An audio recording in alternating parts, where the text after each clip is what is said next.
So this man comes when I'm going through all this. Yes. And he doesn't know my story. And we talk about life in general. We speak about current affairs. We just talk. He's very intelligent. There's a lot to talk about in 5 minutes. There's no small talk in that. You resonate with what he's discussing. Yeah. Yes. And we speak for 8 weeks. So now this man... 8 weeks in a row? 8 weeks, every day. Wow. Yes, every single day except weekends. Yes. Weekdays. Yeah. He phones me around the same time, around 10 past 10, half past 10 every day. So now this man has offered to help me find a place to stay. Yes. But he doesn't know that I am capable of finding a place to stay. A physical location is not a problem. Like, we can go and Google. Yes. Google is there. Yeah. But the real issue is me finding an emotional home. I am looking for a place where I can belong emotionally, a place that I can escape to. Okay?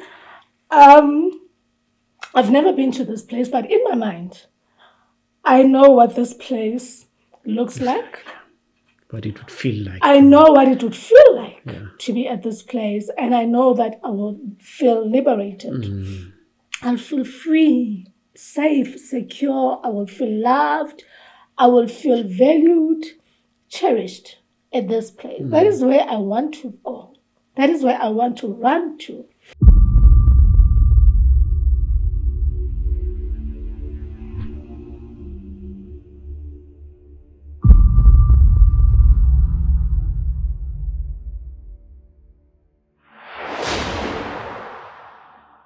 Welcome to another episode of Dreams Made Possible, where we share Life 101 conversations for a great life. We are still continuing on that journey of education and empowerment and cultivating personal mastery and self-worth in others. Before we go any further, please click on the link below and subscribe so that we can grow a community of dreamers. We have our visitor today, Tshidi Monkoe. She is one of those people who you don't even want to take a chance to introduce her. Because she's here and she will do a sterling job of introducing herself. Tshidi, we are honored to have you on Dreams Made Possible. How are you feeling? You've put me on the spot. Okay. Yeah, no, thank you so much, my brother, for having me. It is a great honor. Yes. It is really a pleasure to be here. Thank you so much. Great. Yeah. But what I like is that your story will tell all, and the introduction will come here. Yeah. But we always say, if you don't know where you come from, you will never know where you're going. Absolutely. And that's where we usually like to start. Yeah. Who is Tshidi Monkoe? Where did you grow up, your family, your siblings? Maybe just give us a sense of who are you? Okay. Tshidi Monkoe was born in Katlehong, grew up in First Lawrence. Okay. I was raised by two wonderful parents, Lydia and Pule Monkoe. I was the only child for 12 years until my little brother came into the picture. So I grew up in a warm environment filled with love. Yeah. That is what my parents showered us with love, and that became my language. That became what I went in pursuit of when I went into friendships, when I went into relationships, because I was raised to love and to receive. Receive love. I think the only thing my parents forgot to teach me is loving myself. Yeah. Yes, that I should be a source of my own, I should find happiness inside of me and love inside of me. Wow. I should be my own source of that. So instead, I went in pursuit of that from things outside of me, especially people. But I had a good upbringing. Yes. Yeah. I am now a mother of two beautiful children, a 16-year-old girl and a 4-year-old boy. I am a free-spirited, open-minded woman. I love God. I'm crazy about God. And I believe that my purpose in life is to heal and teach others through my personal life experiences. Correct. And I do that through my book, which is titled Prison Love. I'm also a certified life coach, NLP coach, NLP practitioner, and motivational speaker. I'm also a lyricist. I've written 13 songs telling my story. Yeah, so that is me. Wow. Yeah. That's so powerful. That's so powerful. But Thank you. I want to go back to what you said about your parents not teaching to love yourself. When did that realization come about? And how did you deal with that aspect of not knowing how to love yourself? A few years, actually 2 years ago, when I had to reflect, about how I got to where I am in terms of the decisions and choices that I've made. Okay. And I really, really had to send a search party within me to look for those answers, because I couldn't ask anybody, because I've been making certain decisions. And I asked myself, but why was I making all these decisions when I grew up in a good environment, and I realized that, okay, I was never taught to love myself. I was never taught to figure myself out. Yes. I was raised to figure other people out, to be there for other people, to pour into other people. I was never taught to pour into yourself, into myself. And I didn't know how to do that. And I had to teach myself that in my adulthood. Okay. Yeah. Now, you having known that, what was then your final, what you learned out of it? Was it the fact that, is it a painful experience not knowing yourself? Is it something good? Why did you have to reflect on that? It was a painful experience, after the things that I had been through in my life. I had to really, really do an introspection and ask myself, well, how did I get here? Okay. And that also led to me redefining myself. And with that came that fact that, I don't know how to love myself. Wow. And why don't I know how to love myself? Maybe it's because I don't know who I am. And when you don't know who you are, it means you haven't accepted yourself for who and what you are. And when you haven't accepted yourself, you can't love yourself, because what is there to love? You need to know who you are first, what is important to you, so that you can love that, so that you can embrace that and accept it, and be able to master yourself. Because now when you don't know how to love yourself, you cannot master yourself. Correct. And self-mastery is not a once-off thing. It is an ongoing process of self-awareness. It doesn't mean that you are perfect. No one is perfect. Yes. But it means that you have that awareness. So when you have that awareness, you are able to control yourself. As you become intentional about how you show up in life. You become intentional about how you show up as a mother, in a relationship, in a friendship, as a daughter. You become intentional about how you do things. You don't just go with the flow. Yeah. But it seems like life has been configured that way, that we should go through certain experiences, go through them, and then only reflect backwards. And from that, we tend to know ourselves. And if we don't get into that space of reflection, we'll never get to that space. Absolutely. We need to. Because when we don't, we just keep repeating ourselves. Yes. We just keep making the same. And I don't say mistakes. I'm very careful with that, because a mistake is me spilling this water, right? That is a mistake. But now when you make choices and decisions, whether it's unconsciously or consciously, I don't regard that as mistakes. It's choices, it's decisions, and we need to acknowledge. Yes. And then the reason we don't learn is because we just go through life believing that we're making mistakes. No, we don't make mistakes. We make choices.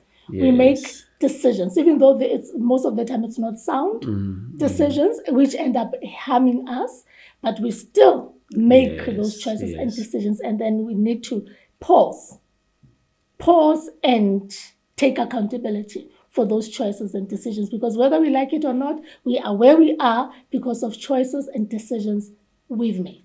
Correct. Yeah. I like the word accountability. And probably even if we are not going to refer specifically to the word accountability, I believe it will come throughout this conversation that we are going to have. Let's go back to what you said about your parents and growing up in a family that is filled with love. We don't only grow in the family. Yes. We are a product of our society, our community, our streets. How was it in the community, in the street where you grew up? Did you find that love being resonated, or did you find something else? Absolutely. I think because my parents were those type of people who give love. On Christmas Day, during Good Friday, my mom would bake cakes, scones, and everything, and then would give to the neighbors, make ginger, ginger drink, and give to the neighbors. So because of the love they received from my family, they ended up treating us in that manner. Yes. So I was fortunate that I was surrounded by neighbors who were very, very loving and caring. Okay. And because I was the only child for 12 years and both my parents were working, it meant that after school I was at home, but I was under the supervision of neighbors. Yes. Yeah, so really I did receive love. But what's it now, what you're saying is that of late, when you want to chastise a child, either the child will tell you, hey, I'm that work, or the parent will say, hey, but people forget that in the African context, and really it's a life thing, it's a humanity thing. We are a product of our entire circumstances, not just one person, because sometimes parents don't realize that if they fail to chastise the child, and I fail as a neighbor to do that, we are in the process of breeding something into the future. And when that child becomes difficult to manage, we don't say, hey, you did not play your role. It becomes a communal thing. So I like the fact that the community played a role in who you had you grew to become. Now, let's look at these experiences. It's in your family, it's in the community. There are certain experiences maybe that come top of mind that have made Tshidi who she is today. And probably there are multiple, but is there something top of mind that you say, hey, I went through this experience, either as a child, either now in my adulthood, that has made the person that you are? Sure. I can think of quite a number of them. But one that pops up now is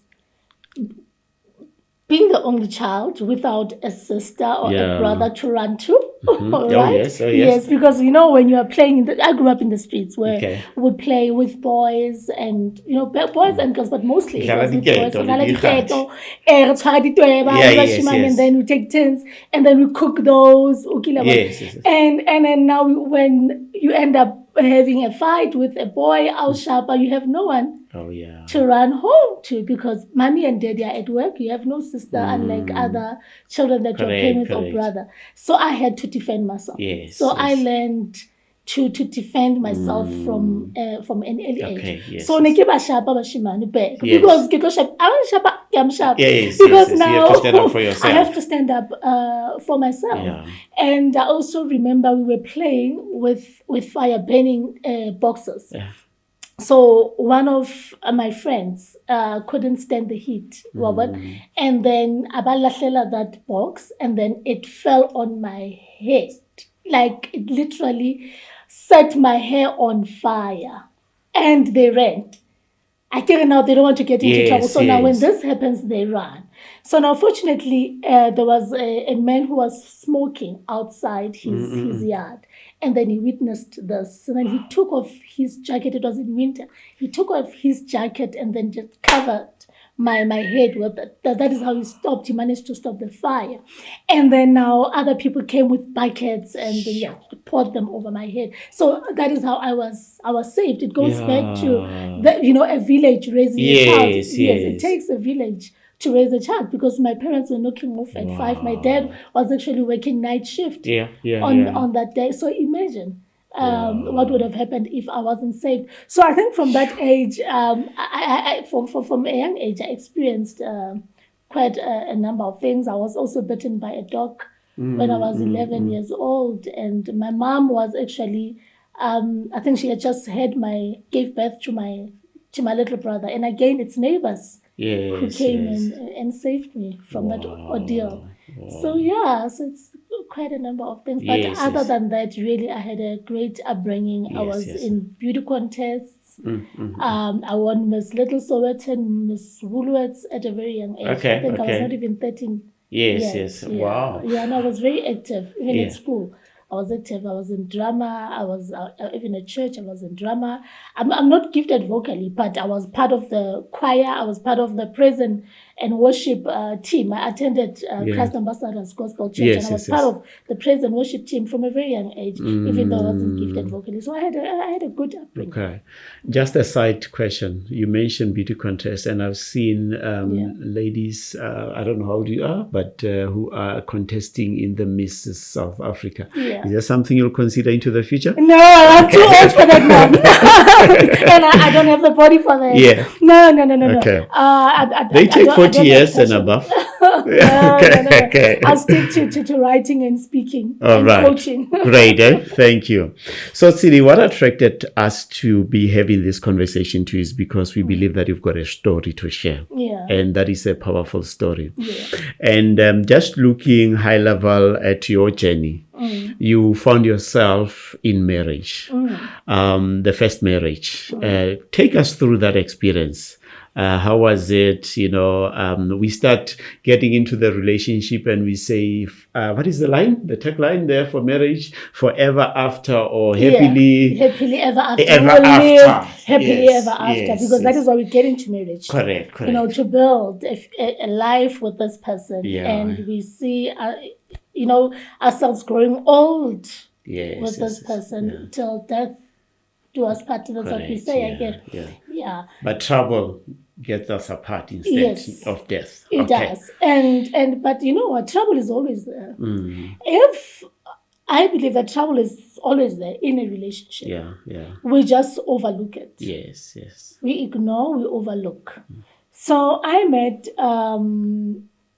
my ex-husband when I was 21, I think, And you know what? From day one, I knew that he wasn't strong financially, right? But I believe because he had dreams. Yes. And I believe that, you know what, he would, with the right type of support, he would able to achieve his goals. Yes. And I awarded myself a tender of building this man. Yeah. Instead of allowing him to build himself and be there when he needs me, but instead now I'm the one who was leading, And I think that is the biggest bad choice. I won't say mistake that I made. Yes. From the early stages of the relationship. Okay. Yes, we were in love. I loved him. He loved me. But that was the main thing. Yeah. That was the main issue. And he was also aggressive. He was abusive too. He actually beat me up 2 years into our relationship. And I forgave him and married him 2 years So the later. beating happens before the marriage. Okay. Then I gave him a chance. I married him 2 years later. He paid lobola for me. We then later were blessed with a baby girl. And then I think it was 2 years later, then we got married legally. We had a big wedding, 300 guests, 2 days. We booked a venue on my side. And then when we went to his side of the family, it was at his home. So we had a big wedding. And it was great. It was beautiful. But on the day of the wedding, on his side, on Sunday, as we were working with dancing with the bridal party, right? Someone grabs his jacket. As this man grabs his jacket, and he immediately turns to me and says, "Hey, leave me alone, stop it," in an aggressive manner. And I immediately said, "No, don't say that. Just don't say that." And then instead of coming down, he becomes rude to me and says, "Hey, can't you see what this man is doing?" I was so embarrassed because people who were close to us obviously heard us. And this was supposed to be the happiest day of my life. And then it took me back to Saturday when we were getting into the car at the church. As I was waving at the guests, because you cannot be waving like this. all the time. Correct. You will wave and you will stop at the people. So there were members of his family and his friends. So when he spotted those people, instead of him asking me to wave, hi, wave at them, baby wave, baby wave at so and so. Because you might not be aware of everyone at the time. Everything, my hand is tied. You know, he wasn't waving. The worst part, it's me who was waving at the guest. So for that time, I was resting my hand. And he was like, hey, waver. Yeah. Like, okay, this man. Imagine, on the day that was supposed to be your happiest. The happiest. So this was on Saturday. Now on Sunday, he does this. You see, red flags. But what do? You say, okay, I'm taking off the wedding gown, getting divorced. No, this is it. No. I was supposed to do that. You know what? Now, if someone were to do that to me, now, divorce. Yes. Divorce. Yeah. Same day. Same day. I wouldn't care who is watching, who is there, how much money has gone into planning the wedding. I would leave. Yeah. But at the time, that's not what I did. You know, I just smiled and continued like everything was okay. But I was hurt. I was hurt.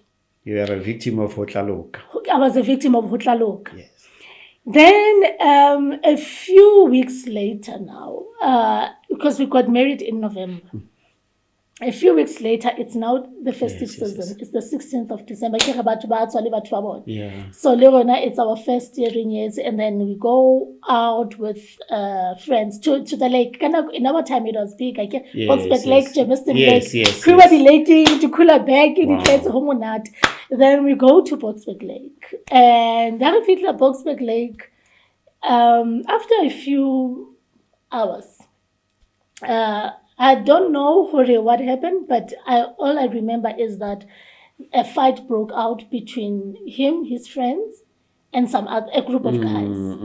And when we went there to see what was happening, and then the girls, the girlfriends of these guys also came and tried to calm down the situation.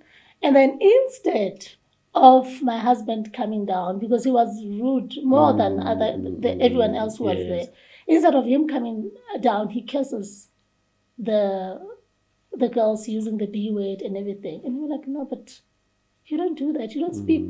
That's not how you speak to women. And then he wants to fight with me. Okay, fine, we leave. On our way back, we were in his friend's car. On our way back, well, we are now in Vosloorus. Yes.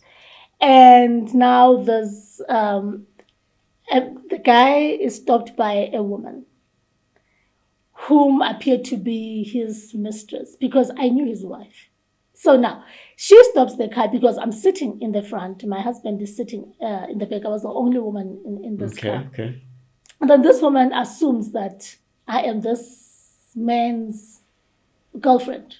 And then now she wants to open and give you a beating. And the door and give me a beating, because now I am busy with her. So now this man comes out, jumps out of the car and starts beating her up. So as much as this woman wanted to beat me up, it still wasn't right for him to do that to her. Yeah. You understand? So I tell my husband, hey, stop him. Stop your friend. He can't be doing this to a woman. Hey, Bona. Hey, Peggy Dabazako. This has nothing to do with you. This has nothing to do with you. And then he wants to grab me. Then I just jump out of the car and I walked home. So this guy was from right from the beginning. He was violent. Yeah. So it's just a few of those incidents. There were many other incidents where he displayed signs of being violent. Okay. But with time, it subsided. But because he became insecure that he wasn't strong as a man financially, it eventually led to emotional abuse, because he assumed, okay, just because he believed he wasn't good enough, I'd find someone out there who is better than him, someone who is good enough. And I was okay with him. I mean, I protected him. I covered for him so that my family wouldn't know that he was struggling. Even my friends. I mean, I would buy him clothes. Even my mom would sometimes buy him clothes. So even when we went shopping, I would give him my card so that people don't know or don't realize that it's me who's buying.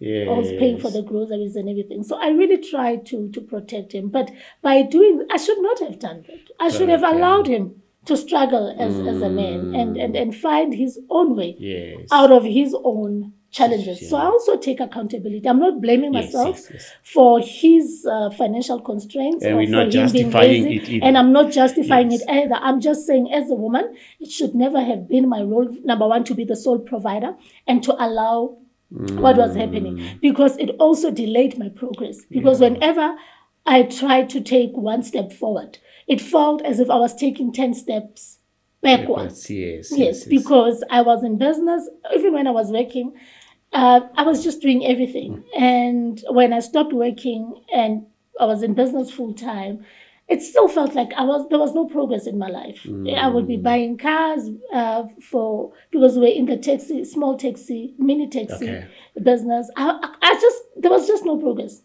in my life. I was just living from hand to mouth, and I was tired. I was tired of that.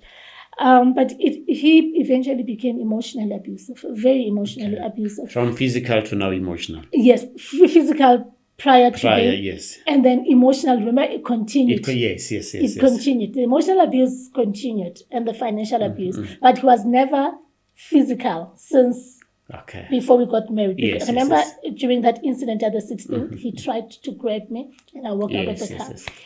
So now, this man now makes threats. That when I'm so shy, always. When I'm so shy.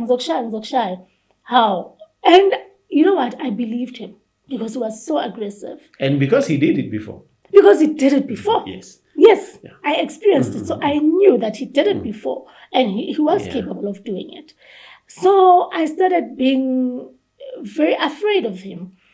And I remember one day I thought to myself, okay, Tshidi, should this man try to beat you up at night, what are you going to do? This thought comes to my mind. And I'm thinking to myself, okay, maybe I should hide the keys, one of the keys, underneath the pillow. So that should he try something, I grab the keys and I run. Because if I leave the keys, because we leave them in the kitchen or wherever, because you know when something happens, you don't even know where to look for the keys. Okay, I started doing that for weeks. But one evening, he fetched my daughter and I from my parents' home.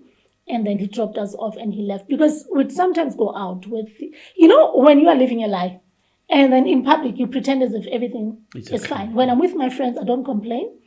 Actually, my friends are the ones saying, Tshidi Mo, hi, more floppy. This guy out man, you could do better. I remember one of my friends saying, hi, man, I'm comrade, man, I think they could see, they could tell. But I never really said much to my friends. But when we'd go in public, I pretend as if everything is fine. People will see us happy. When we go to his parents' home, we are happy. His family thinks everything's fine. We invite them over, and everything is normal. We are a normal couple. I think that is why even when things ended, they thought I was the problem. They believe whatever he said because I painted that picture that everything's fine. This man is treating me well. Everything is okay. So now, on this particular evening, he fetches my daughter and I from my parents' home, and then he drops us off at home, and then he leaves. So usually when he comes home, now I would hear him as he drives through. But on that evening, I dozed off on the couch. But before I dozed off, I took the keys and put them in the cupboard. A thought crossed my mind, God, okay, so should this man beat me up? Ne? And the key is underneath the pillow. I'm going to leave it there in the bedroom. So let me put it in the kitchen because this is a kitchen key so that it will be easy for me to exit. Right? So I hid it in the cupboard. I just opened the cabinet, put it there where he would not think. Then I closed it. Then I watched TV. My daughter was already in bed. So as I'm sitting there, as I'm lying there, now I doze off. How I'm awakened by a call. Then when I check my phone, I see it's a number of missed calls. So I try to return the call while switching off the lights. It's one of my colleagues. So as I'm speaking to one of my colleagues, I'm saying to him, hey, you want to call? And I did not even check the time he phoned. Like, kinana. Waban kanti khala aqadile phone. Ase efela call waban. Well, you know when mochata we how to ona haneng. So I'm calling back as I'm switching off the lights. Because according to me, I'm alone in the house. Hi, okay. Only hi, unalebo mama, unalele rata man, unalele rata. Rata bosa ni aku utluring. Ukila utlu. I can't more room trying to switch off the lights. It's the visitors' room. And then I see a person, and now I thought there was an intruder in the house. Then I freeze. Ukila, but you think you are alone? And then all of a sudden, and I get freezer. Now, because at first I thought it would be my daughter obulang the door. Because now I'm looking at this level. She was 7 at the time. Then I see a man. I get it, it's him now. He starts punching me. Hey, who are you talking to? And then he grabs my phone. And then he starts beating me up. One sharper, he throws me into that room. And then he bangs me on the wall while he's punching me, he's pulling me, he's grabbing my hair. I attended self-defense classes many times. But I could not defend myself. I forgot all the techniques because of shock. I think if I knew he was in the house, I wouldn't have been like that. So because I was not expecting he'd be there, I just froze and I had a mind block. I could not remember anything. The only thing I remember doing was covering my face so that it wouldn't hit the wall. I remember that. And could not even explain. And then I'm screaming now for my daughter, Tando, Tando, Tando, Tando, and then she's in deep sleep. She couldn't hear me. Eventually she did, and she was like, Mama, get it, come, Itla, Ubabu yang shy. And she comes and then she walks into this room and she's like, Baba yagelu mama, Baba yagelu mama, And then he wasn't stopping. Babunga shayu mama, eventually he stopped, I think because of her. Okay. All right, he eventually stops and I grab her. I could not even carry her. Sorry. Yeah, no, that's fine. Give me this thing.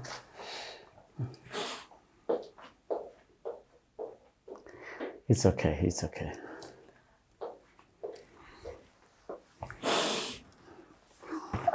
Sorry. So I could not even grab. I could not even carry her. So I just grabbed her. I don't know. I'm crying. I don't usually cry.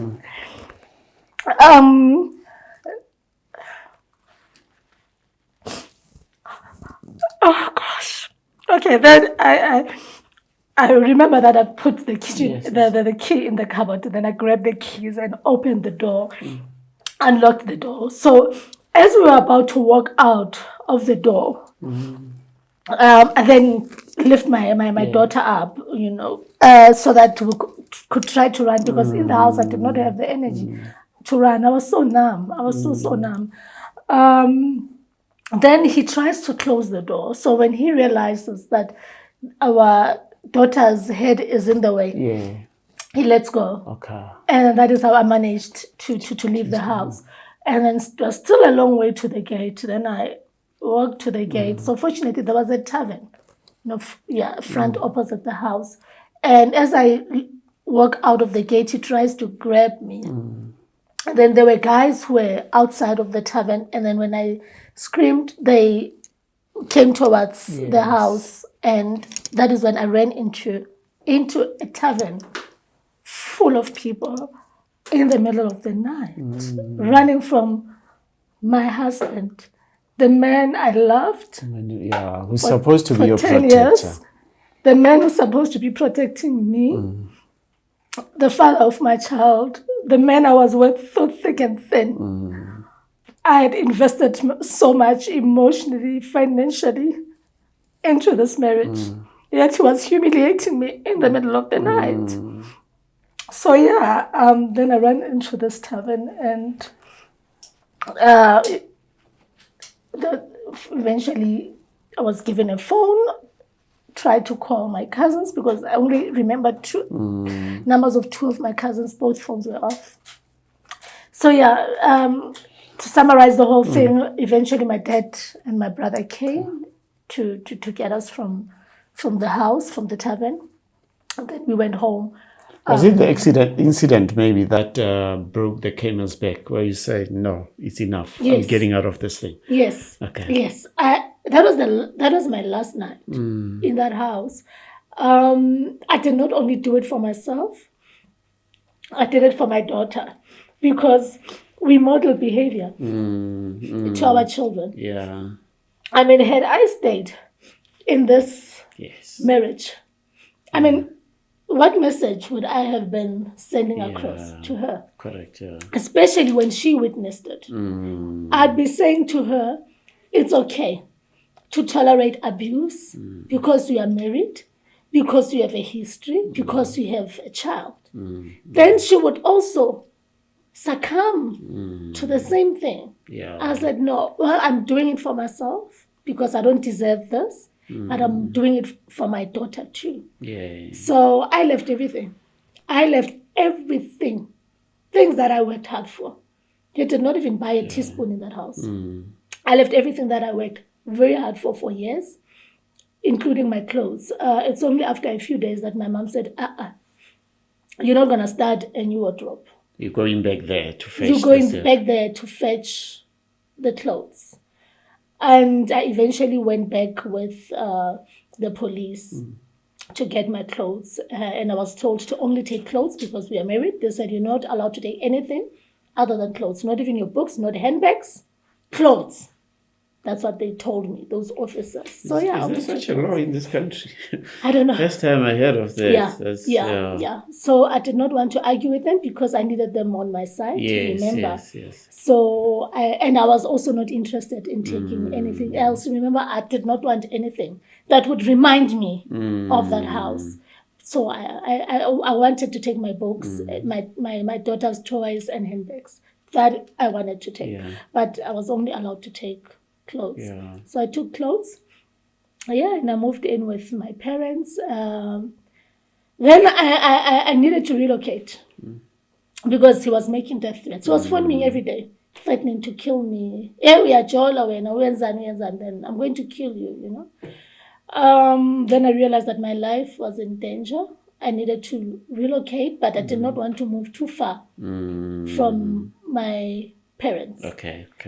But far away from this man. And I could not relocate with a catering business. I needed to find a job because I would have to build a new database wherever I was going. Yeah. And so I then found a job through a very good friend of mine who had Kagiso Sihunelo. Oh my goodness. This man, when a true friend, this guy, he had a number of interviews lined up. So because he knew that I wanted to relocate, and he knew that I wanted to relocate to Pretoria, not to a different province, I said, I think I can do Pretoria. And then he had an interview scheduled in Pretoria, and he went for the interview. After the interview, he called me and said, hey, Tsidax, hi, Kay. I went for the interview and it was great. They liked me. But I said some positive things about you. Really? Yeah, I told them, Huri, you are as competent as I am. You are actually more experienced because we worked in the same industry, in the conference and training industry before, prior to me venturing into catering. So I told them, Huri, you are competent, actually more experienced than I am. I said good things about you.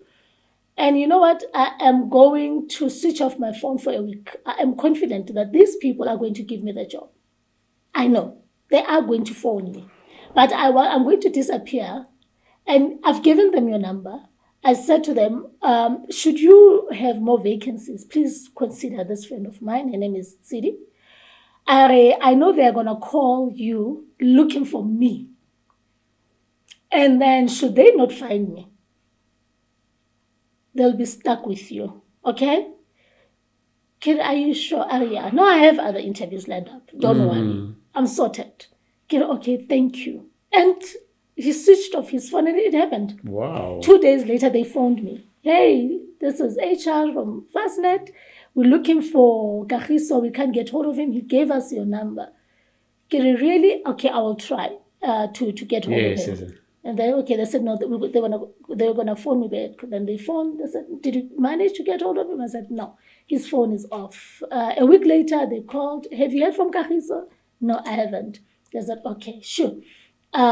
We just hope he's okay. Because we really wanted to give him this job. But he did mention that you have the same experience, Tshidi. We really want to fill this position by Monday. Wow. Would you be able to send us a CV and come for an interview tomorrow? I sent them my CV. It was on a Thursday. On Friday, I went for the interview. They said, you've got the job. You're starting on Monday. Wow. Yes. Just like that. Just like that. And so even under the dark cloud, there's always that silver lining. Yes, there's always that silver lining. So this was on a Friday. I was so excited. Monday, I started at a new job, thanks to my dear friend. And I feel so bad now because to date, the other interviews didn't come back to him. He was stuck at that where he was, and he wasn't happy. That is why he had so many interviews lined up. He eventually left that company, and he was unemployed for a while. He hasn't been permanently employed ever since. And this was in 2013. Wow. But I don't think necessarily you need to feel bad about it, because at the end of the day, you wouldn't have known, neither would have he known how his life would have been in that company. That's true. These things happen for a reason, really. Yeah. And probably where he is, he served a role, and even in that situation, I don't know him, but probably there are good things that are happening to him. Having said that, now you find yourself in Pretoria. You have moved out of your marital house. You are now in this new job. Are you planning to sever the marriage? Is it already severed? Are you moving forward at that moment? Is there some guy coming through to you at that moment? Look, at this moment, I've made a decision that I am not going back. I am leaving. I left with the intention of filing for divorce. I know that, I am going to file for divorce. I am leaving this marriage. That is not an issue. The issue is that I'm afraid of this man. And I don't know, should I file for divorce? He might want to kill me because I've also taken his daughter away from him. And then maybe I should prolong the divorce. But then again, he might still do something to me. So, catch-22 type of situation. Yes. Mulatu say happy or mulatu something. What do I do now? But then I decided, okay, fine, let me just focus on relocating and prolong the divorce for as long as I can and live him with everything. Then, as I was working there, now getting used to traveling now from Phosphorus to Centurion, I knew that I had to find a place to stay for the following year, because I needed to find a school also for my daughter. I'm not the type of mother who would leave a child with parents while living her life. So I had to move with my daughter. Okay, I managed to find a school for her, and now I needed to find a place to stay now. So one day, while I was at work, sitting there minding my own business, we worked in an open plan. Mm-hmm. My colleague's phone rings, and I pick it up from my desk. As I pick it up, the man on the other end of the line introduces himself as my colleague's brother. Mm-hmm. And he picks up that I don't speak the language spoken in Pretoria. So he's curious to know, man, then I explain, I'm sitting in the process of relocating from Vosloorus to Pretoria. And then he says, okay, I can help you find a place to stay. I used to be in the business of selling property. Like, oh, okay, that would be great. And then he then asks for my direct work line. Okay. So that he can phone me directly, not through his sister's line. So I gave him my number, and he phones. He now phones every single day.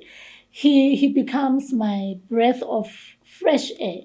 I look forward to our 5 minutes conversations. I have been through a lot, and it's refreshing talking to this stranger. And everyone that I'm speaking to around this time wants to know, Tshidi, when are you filing for divorce? My friends are asking, Hori, why are you not even entertaining Tabayahu who file for divorce? Family is also asking the same thing. They want to know if I'm okay. They just want to have a conversation about this place I don't want to go back to. They are taking me back to a place I don't want to go back to. I'm running away from this place. I'm also running away from myself.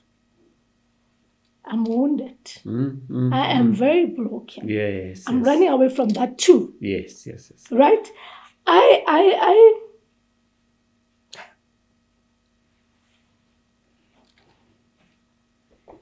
Wanna grab water?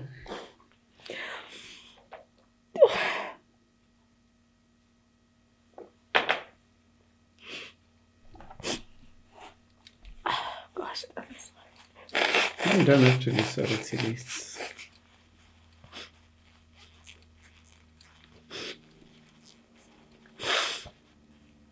Oh gosh. I'm also running from myself because I don't want to be true to what I'm feeling on the inside. Yes. And this is also a new job. I want to act as if everything's okay. Yeah. Put a smile on my face and everything. Because my colleagues don't know my story. They just know that there's a new girl in town. So this man comes when I'm going through all this. Yes. And he doesn't know my story. And we talk about life in general. We speak about current affairs. We just talk. He's very intelligent. There's a lot to talk about in 5 minutes. There's no small talk in that. You resonate with what he's discussing. Yes. And we speak for 8 weeks. So now this man... 8 weeks in a row? 8 weeks, every day. Wow. Yes, every single day except weekends. Yes. Or weekdays. Yeah. He phones me around the same time, around 10 past 10, half past 10 every day. So now this man has offered to help me find a place to stay. Yes. But he doesn't know that I am capable of finding a place to stay. A physical location is not a problem. Again, we can go and Google. Yes. Google is there. Yeah. But the real issue is me finding an emotional home. I am looking for a place where I can belong emotionally. A place that I can escape to. Okay? I've never been to this place, but in my mind, I know what this place looks like. What it would feel like. I know what it would feel like to be at this place, and I know that I will feel liberated. I'll feel free, safe, secure. I will feel loved. I will feel valued, cherished at this place. That is where I want to go. That is where I want to run to. Actually, that's what you deserve as a human being. Exactly. It is actually my human right. Right? Exactly. Yeah. So now, this man comes when I am longing for this. And now he represents this. A new beginning. Because I am speaking to somebody who doesn't know where I come from. And I escape for 5 minutes every day. I escape to this place, right? Where I don't have to face my demons, where I can just forget about everything. Everything. To the extent that I even forgot that I was looking for a place to stay. I just enjoyed this new space. So I don't know this man. I've never met this man. All I know is that he's my colleague's brother. And I don't ask much about him. I just for a colleague. Yeah, I don't ask even him, this man. There's very little that I know about him. Because I'm just enjoying. Just if I were to just to clarify something, in the 8 weeks as he's calling, is the sister aware that he's now calling you directly? No. Okay. But I thought she was. I thought she was. I thought he had mentioned it. Yes. But because it's a new job and I reported to the sister, yes. I didn't want my colleagues to think, this new girl, she's now talking to her brother. Because, yeah, because at the time, honestly, it wasn't. I was not looking for a romantic relationship. And then in my mind, it wasn't that. In my mind, it was this wonderful feeling that I was getting from speaking to this man. I think even if it was a female who didn't know my story and who I was talking to every day, I would still feel that way. Do you understand? I'd still feel that way, even if it was a female. It could have been anybody. So 8 weeks later, I asked him, we've been speaking for 8 weeks. Yet I don't know what you look like. When are you going to come and visit us here at work? So I can get to meet you. I'm even inviting him to work. Because to me, I just want to meet him. It's not romantic. Correct, I'm not even asking her, why having to ask for my cell phone number so that we can speak on weekends. No. I'm inviting him to work. This is when he takes a very deep breath and says, I won't be able to because I'm in prison. Bomb there. Yes. But the first thing that comes out of my mouth is, okay, if you're in prison, I'll come and visit you. Because remember, this was a person who's been making me feel good. Yes. And why should I judge him all of a sudden based on his location? That's me. Thinking, no, but I should not judge him. Instead, I am more curious now to meet this man. I didn't even know that there were, although he was phoning from a landline number, I didn't know that there were phones where you can sit with somebody from a prison and speak for 5 minutes. So now I was more curious now to meet this person. It's only now that I go to the sister and tell her, hey, I've been speaking to your brother. Okay. And he just told me that he's in prison. What did he do? And she says, no, it's not my place to tell you. Wow. And I said, okay, can you at least tell me if he's raped or murdered anyone? She says, no, he hasn't. Then I'm relieved. Why were those two important to you? You know where I come from. I can't be with a person who's violent. Yeah. I can't be with a person who's caused harm to another human being. You know, I couldn't be with a person who's capable of doing such. Yes. Right? But when she says, no, he hasn't done any of those things. Okay, he still committed a crime. Yes, he has obviously offended somebody. He's an offender. Yes. But I'm thinking to myself, it's probably crime or likinza because I grew up in the township. Yes. You grew up with Hlalele Maginza. Yes. It's normal. Yeah. No, let's have an honest conversation. Not true. It's normal for a person who and grew up in that environment relationship, and still be in a relationship. So I'm thinking, okay, kilikinza le dongo. This is me. Okay. Right? Okay. He arranges for me to visit him at the prison, come with a sister. And then, yes, I go into the prison and I'm looking good, you know, very good with my stilettos, long weave at the time, as if I'm walking into the union buildings to meet the president. So, but as good as I was looking, I was also very anxious. Looking good, but anxious. Yeah. The palms of my hands were sweating. And we walk into this. And if I may, and just from you walking into, anxious because of what? Of Did you have a picture of what you're gonna see, or that's just the anxiety of the unknown? The unknown. Okay. The environment, number one, it's foreign to me. I only see it on TV. I see it in the movies. I don't even know this person. Now I'm starting to think, okay, what has he done? What does he look like? Tshidi, why are you even here? You know, all those things are going through my head. I mean, like, are you seriously doing this, Wabon? Okay, and then we go through the session booth. We are searched. And then we walked into a room full of people with surveillance cameras and a control room on the right. At this point, I wasn't aware that I was walking into maximum security prison. But I'm thinking to myself, it's tense here, cameras and everything. And then we are ushered into the sitting area. And then we were there for a while. So while we are sitting there, everyone is okay. I'm coming down a bit. The nerves are settling. I hear a sound of a gate opening, and as I look up, I see this tall, handsome man, looking very shagada, like a hunk, with his prison uniform, slim fit, muscular, without stitches, looking good, as if he's just walked out of a magazine. Yes. Beard and mustache like yours, like trimmed in an O shape. Your channel O. Yes. He's looking very good, very clean, like Bill Spencer from The Bold and the Beautiful, or Shona Ferguson. Wow. And he's walking towards us, beaming, like, oh my God. It's him. This is me in my mind, but I'm trying to contain myself. Yes. And then everyone else gets up to greet him. And I didn't get up. I remained sitting.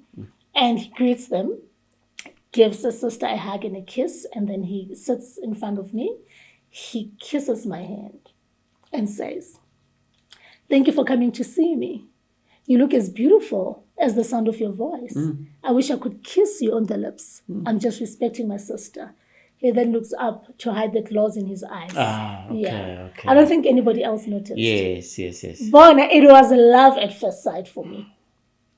He swept me off my feet. Yes. I was smitten. I was done, finished. So now, remember, I mentioned that when my husband was beating me up, he was banging me against the wall, I covered my face. So my hands were injured. At the time? Yes.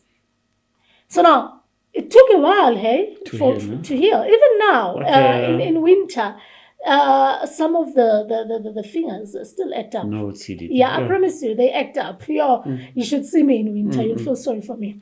Okay. No, I still have that.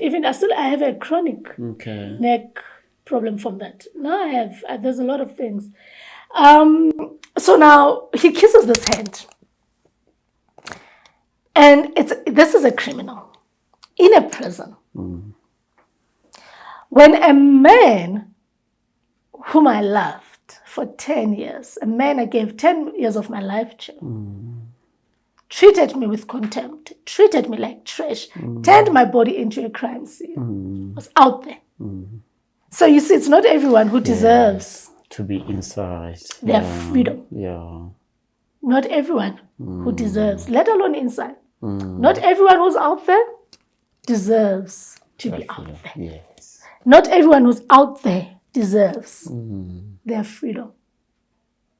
Now, did it augur to you at that moment when he kissed your hand? Yes. Okay. Yes. That was a powerful reflection moment. Yeah. And I'm thinking, I'm getting emotional and physical bandages from a criminal, a prisoner, a stranger. So now we were there for an hour. And then as the visit ends, he gives me a hug and then he lifts me up. He says, "Please come back again next week. There's so much you don't know about me. You don't even know why I'm here. There's a lot that I need to share with you. But please don't come with my sister. Just come back alone." I didn't want to make it obvious that I was smitten. I said, okay, well, I'll think about it. But I knew I was going to go back. Who would want to miss out on hugs, kisses on the hand, being broke So who would want to miss out on that? That's what I needed. That is what I came for. That is the emotional home that I've been longing for. I was hoping I'd get a kiss on the lips, you know. So I went back. Even if you wanted to do it that time, you said, yeah. Next time. Okay, great. Yeah. So I went back, and that's when he divulged the reasons why he was there. He committed armed robbery. He was sentenced for 17 years in prison. He was serving 8.5. He had already served 4. He had 4.5 years remaining. And then this is where he mentioned that he's been longing for a family. He never had stability in his life. See, now he was also longing for an emotional home. We were both longing for the same thing. We are hardwired for connection, dear. Yeah. We attract who we are. Yes. We attract who we are. He was longing for the same thing. The difference is that I grew up in a warm environment with stability. He never experienced that. Yes. I experienced problems in my adulthood, in my marriage, which led to me longing for that emotional home. So now he's longing for that too. Now he's also longing for a family. So we'll come just now back to the longing, just to hear something. You asked the sister, what did he do? And then you now say armed robbery. Armed robbery can also come up with fatalities. Yeah. In this instance, was it clear? He even showed me his prison card because I did ask that question. I did ask him that question. He showed me his prison card, which details the sentence, the nature of the crime, if there was a firearm, if there were any fatalities. Nothing. Nothing. Yes. So then at least that is the first thing, actually. That is the first thing he did. And I encourage women who are in prison relationships. If you're in a prison relationship, the first thing you must ask for is that card. Yes. It's that card, because there are many women who are in prison relationships who don't even know why the man is in there, or they think they know. Ask him to show you that card. Some of the women don't even know that the man is doing life because they haven't seen it. So he was very honest with me. So he tells me that he's also longing for a family, and he says, I've fallen in love with you. You know, and I hope that you'll be able to wait for me and build something already. Second visit with me. You know, he wants a home. He wants a family. And I'm like, nah. Yeah, I can be with you. But family, children, marriage, nah. Remember, I'm not even divorced yet. Even after the divorce, I don't think I will ever want to get married. Children, no. I'm done. I'm okay with my daughter. But you and I can do this thing. But marriage, children, no. So the relationship was also perfect for me because I had decided to prolong the divorce for 2 years.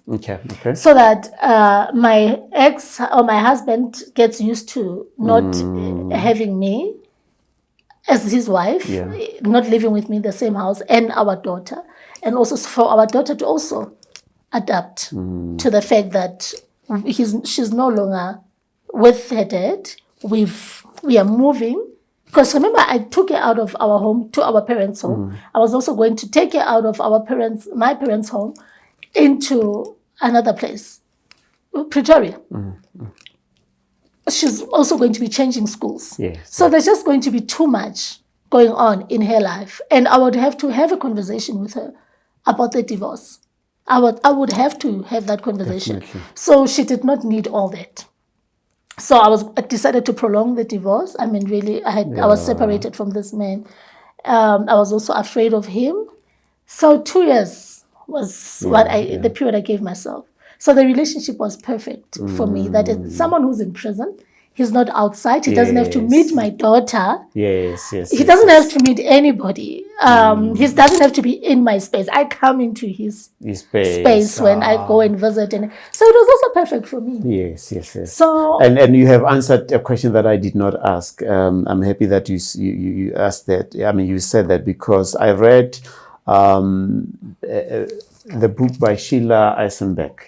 She has written the book Women Who Love Men Who Kill. But it's basically not only those who kill, but those that are in prison. And what you say resonates exactly with that most women will say, it gives me time to be with myself, you know. Because I was wondering, Tshidi, in most cases, women or in relationship, people want to say, you know, we are in the honeymoon phase, we want to see each other. other, worried as to why is he not calling me today because he's my new love and stuff. But I fully understand what you're saying. So I just wanted to emphasize my understanding of what you're saying. And thank you for saying that, because people need to realize or to understand that every behavior fulfills a positive intention or need for the person doing it. Yes. So when you get into a relationship with a prisoner, people who are viewing from outside might think she's desperate, she's naive, or the prisoner is using her. No. If there's someone, we are using each other if there is that. Because I was in that relationship for myself. Right from the beginning, before we even got into a relationship, from that phone call, I was in it for myself. Yes. I was fulfilling my own needs. I was using him to fill myself up because I was empty. Do you understand? That there's a need that I was fulfilling. Through him. Wow. Yes. Through him. Now, you what you said now led me to something. You said you were swept. Okay. And probably I'll understand that, but not as you, because you are the person in that situation. So I like to say every girl has got a board of directors. They go back to them and say, hey, what do you think? Should I give you message? Just like they did with your ex-husband to say, hey man, get out of that. Did you have that moment, or you were so swept to say, hey, bon, I give at least like an opinion. I'm moving ahead with my hunk. Bon, and I give at least second opinion. Yes. But I had my girls. Okay. And we met once a month. We would gather, gather and have drinks and talk about. We were all married, and talk about children and just life in general. Okay. Hey, girls! I have met this man. They know my situation. I have met this man. But I'm like, okay, you're not even divorced yet. I remember that. When are you filing for divorce? So now I tell them about this man, how he looks and everything. And then I have to tell them how he's in prison again, because they want to know, okay, so what does he do? No, he's in prison. From bad to worse. Why would you want to be with a criminal? Why would you want to be with a prisoner? So now obviously I will justify it. I have reasons and explanations. He makes me feel good, but this is what I need. But they're not buying it. They're not interested. No, but Tshidi, this is a criminal. So there's so many men out there. Why would you want to put yourself through that?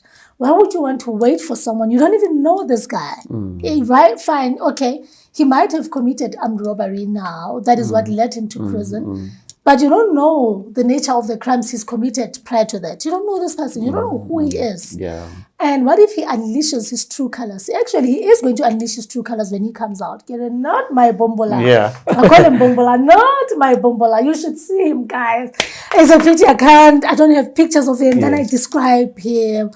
And, because they are my friends, as much as they were against the idea, but they had to continue being my friends. And for them to continue being my friends, it meant really they had to listen to me. Because I listened to them again when they talk about their issues. They also had to listen to me talk about mine.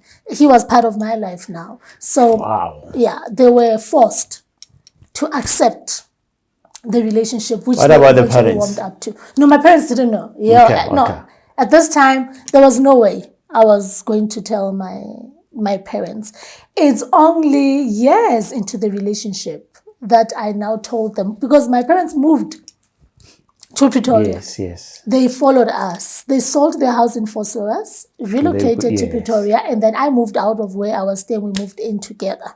So now it's now a challenge, because I get it now. I go and visit this man, and I lie to my parents that I go to work when I'm not going to work. And Zonderwater was far. And now here I am lying to my parents. So I had to tell them, so that should something happen to me, they know where I'm going almost every weekend, because I went there 3 times. I decided 3 times in a month. Yes. So I was now divorced. I was now eventually got divorced in 2015. It was in May 2015. And then now he starts talking to my daughter. He started talking to my daughter on the phone. And this is now the Bumbula. Now this is Bumbula, yes. Yes. So now she doesn't know where he is. But because they talk about TV programs, I don't watch a lot of TV now. There's someone she talks to about Skim Sam and all those other TV programs. He watches TV. Yes. I don't watch a lot of TV. So at least my daughter has someone to talk to. But she doesn't know. She just knows it's mommy's friend. Doesn't know where mommy's friend is. And my parents, I'm always on the phone. And I'm happy. I'm very happy. And they are aware that there is someone in my life because of phone calls and everything. And I disappear, even though I say I go to work. But I think they knew. Something is cooking. Yeah. But they're trying to put 2 and 2 together. I'm always at home. I and everything. I think that was confusing also to them. So I decided to tell my mom, Mama, I'm in a relationship with this man, this handsome man. And now I now had his pictures because he was doing IT there. So he was able to email me his pictures. Yeah. So now I got his pictures via email because they wear their own clothes on weekdays. And he was playing rugby. So he'd send me his pictures while they were playing rugby because they would take pictures, and so he'd send me on email. Then I showed my mom. Okay, looks nice. So have you met his family? Yes, I've met his family. His parents are late. I've met his siblings. I've met his uncles. I've spoken to the grandmother on the phone, yet we've never met. And she was like, okay, so where does he live? I tell her, Moso Shanguve, Jugulay. He's like, okay, so what does he do for a living? I don't give you questions. Yes. Otongo, he's in prison. Yeah, so really? And how did you meet? Then now I start telling her, no, we've been together since I left for Sloras. And that's where I've been disappearing to Kadi weekends. He's a good man. He is studying. He is reading books. He's writing a book. He's in poultry farming. He's into cabinet making. He's into public speaking. He's busy, Mama.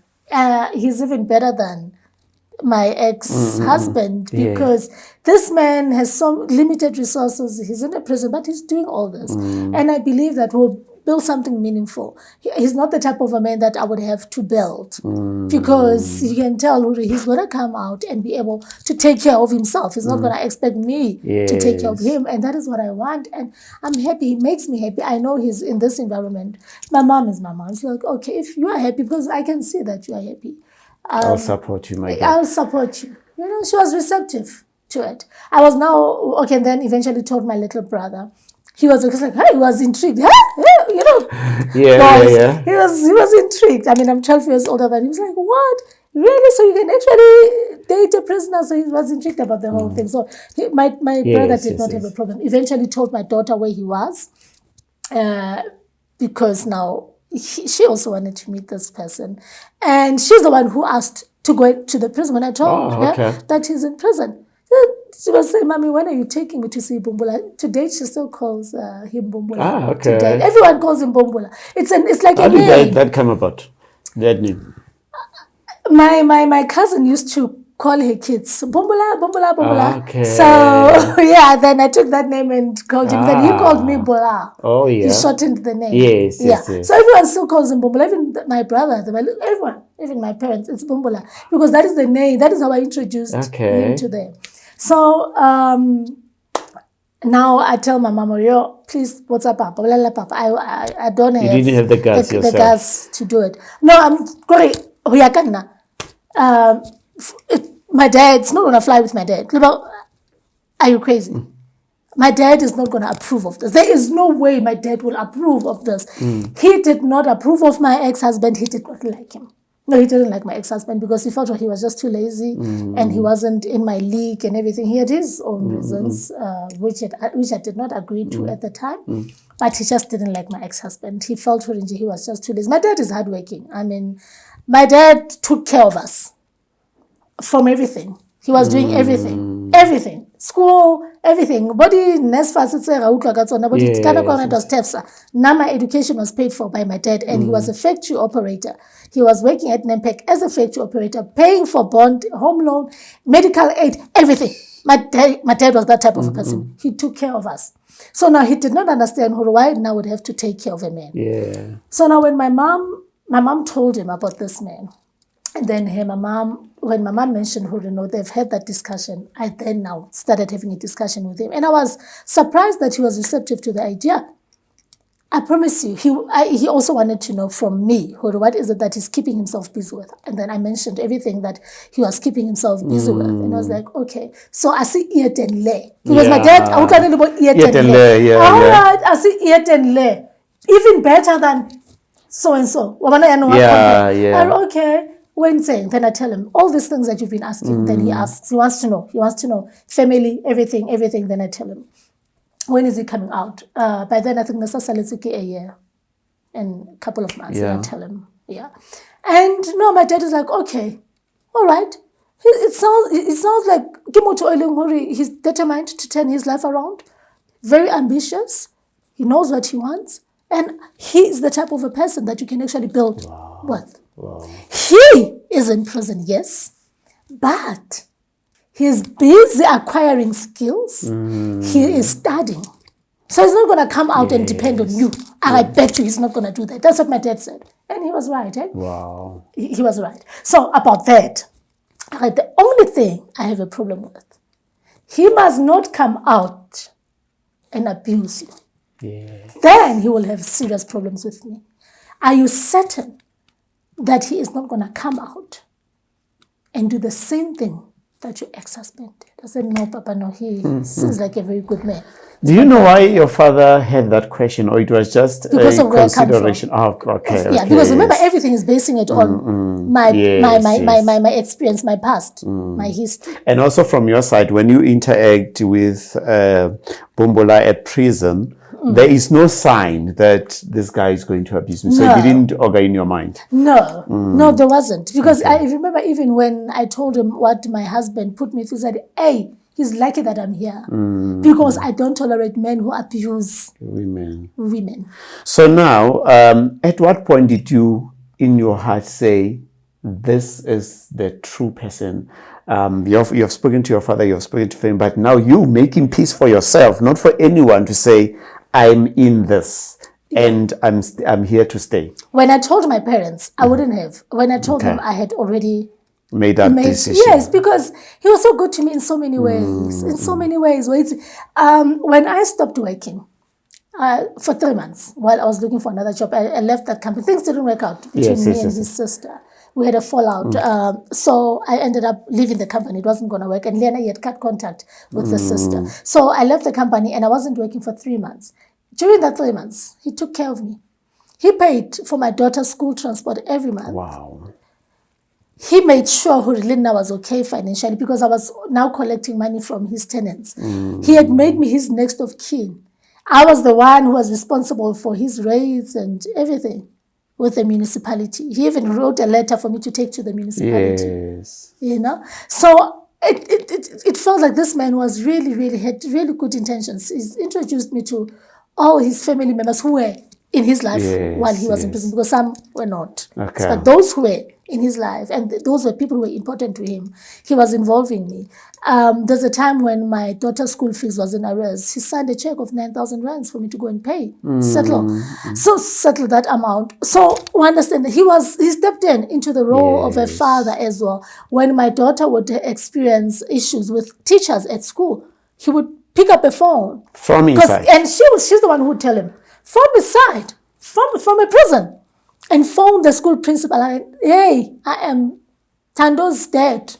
There are teachers who are not treating my daughter well. I am not happy with that. Can we discuss this? Can it stop? And it would stop. The principal would deal with it.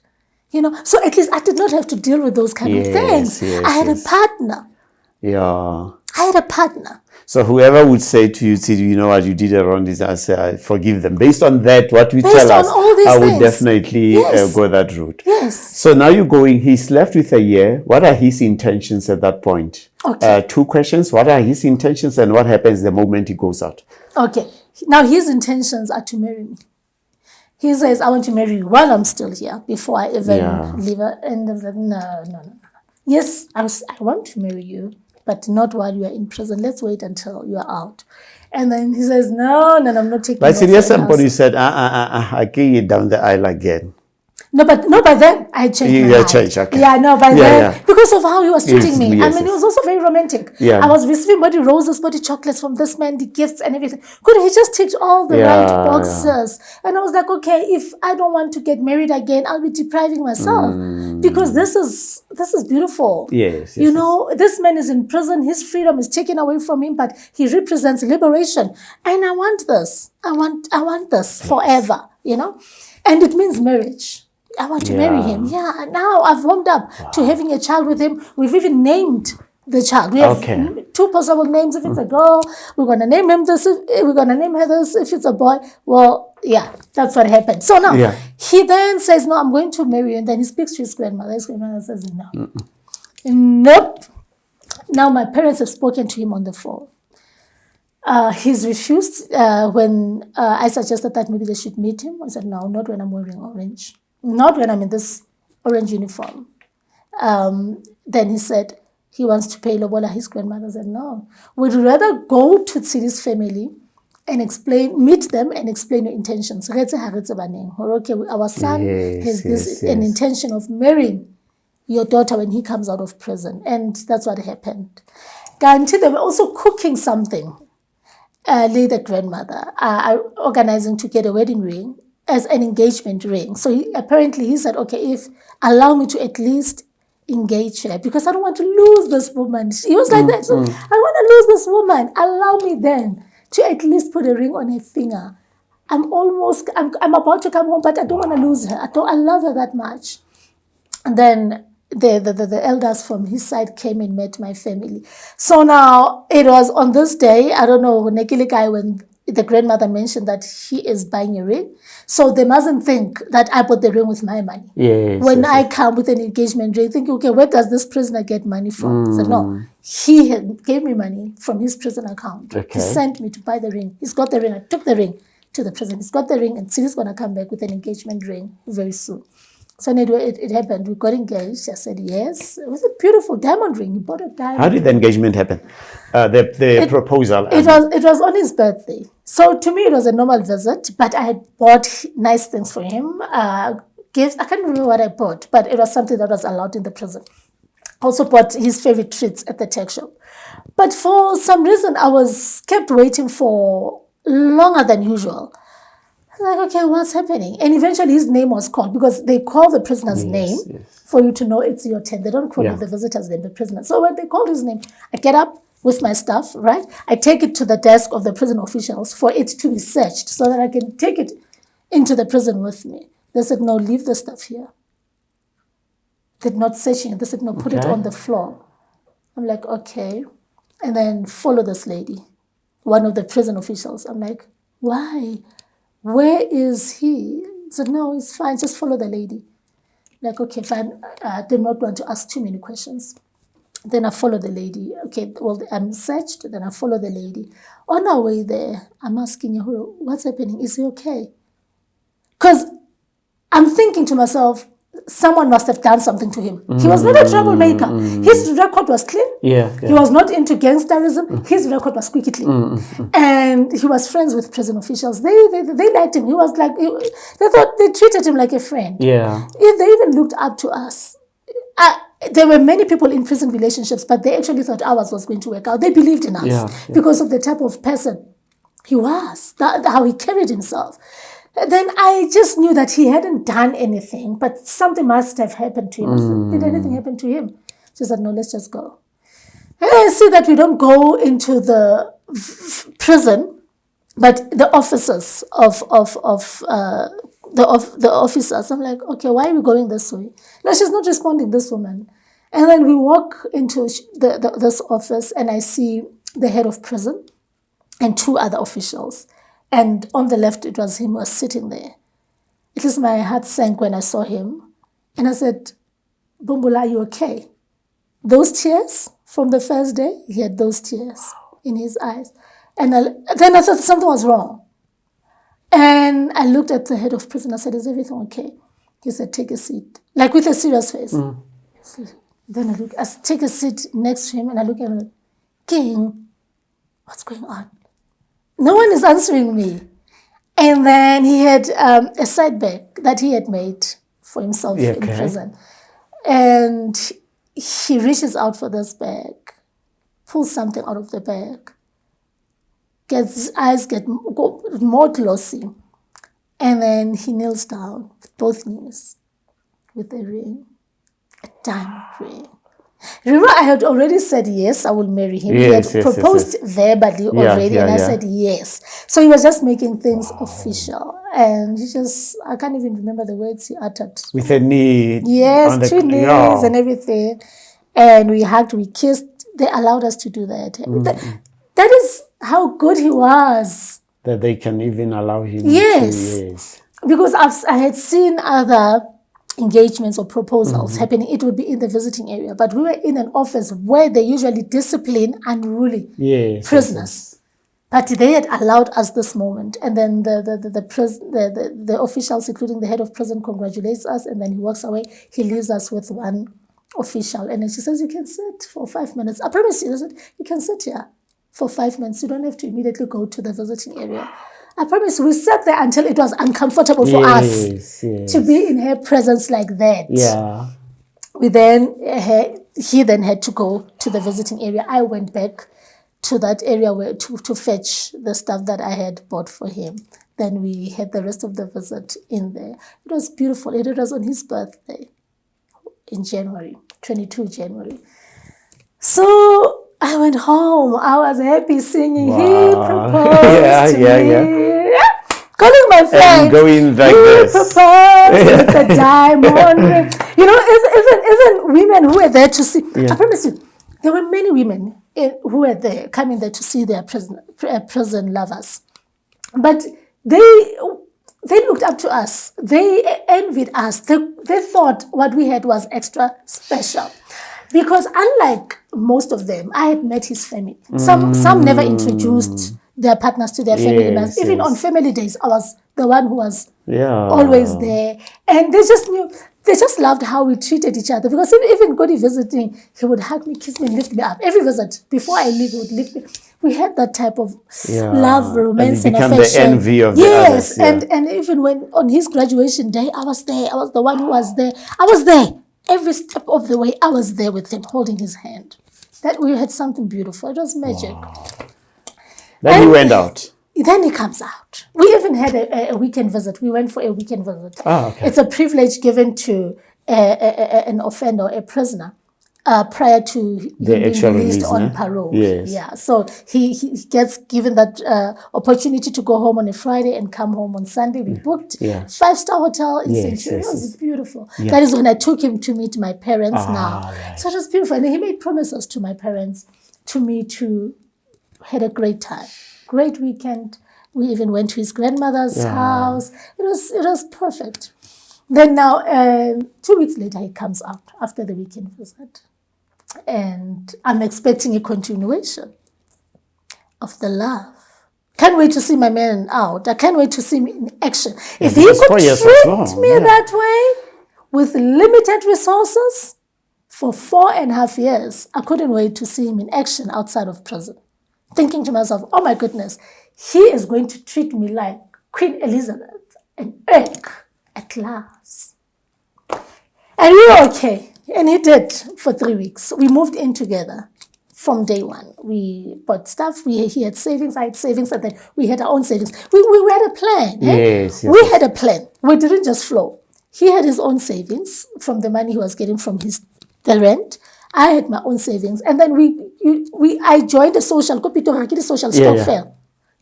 I joined a stock fair where I was taking some of the money from the rent money, my money, and then putting it together. Yes, and then it was at the bank by the time he comes out. So we were okay, to get everything that we needed for the house. It was perfect. I even took leave for 2 weeks. It was after 3 weeks that things changed. No, 3 weeks from the day of the release. Yes. Yeah. That's not long. Yeah, while I'm still enjoying this, enjoying having him at home, phoning him when I'm at work. Because remember, I could not phone him. I would wait for his call. So now I'm able to call him at any time of the day. I'm enjoying this. I come back from work. He's at home. He's cooked. It's nice. And he says, no, you're not going to cook when you come back from work. I don't have a woman who's going to arrive at home around 6:30 to 7 and cook. No, you're not going to cook. I'll cook. I'll do everything. You don't have to lift a finger.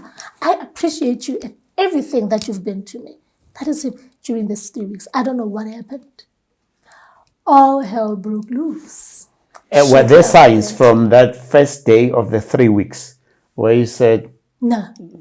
Because here's a man who says, I'm going to cook. No, there were no signs.